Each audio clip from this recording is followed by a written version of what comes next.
Hello everyone, this video is all about inventory adjustment update reason.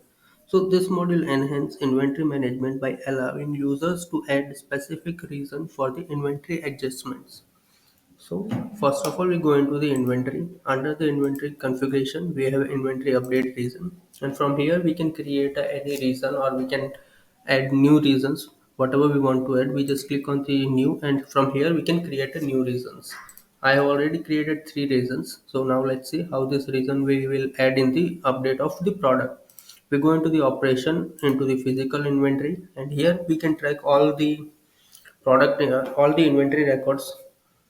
Now let's suppose I want to update the paddle bin inventory, and counting of the stock it comes to 20 instead of 22. When I click on the apply button, a pop-up will appear, and here you will add the update reason.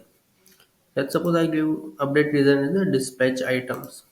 I click on the apply, and here you can see online quantity is updated. Now there is another way also to update the quantity. We go into the products. Under the product, we go into the cabinet with the doors, and from here we can update the quantity. Let's suppose I am updating this quantity to 40, and here we will again add the reason new stock incoming, and we will apply. Now we can track this by going into the report move history, and from here you can see paddle bin and the cabinet doors. When I click on the cabinet doors, here you will see the date and the quantity updated and the reason for the updated.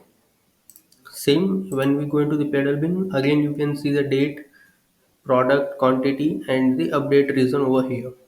So this is how this module will work. If you have any query or doubt regarding this module, please let us know in the comment section and we will get back to you. And also don't forget to like, share and subscribe.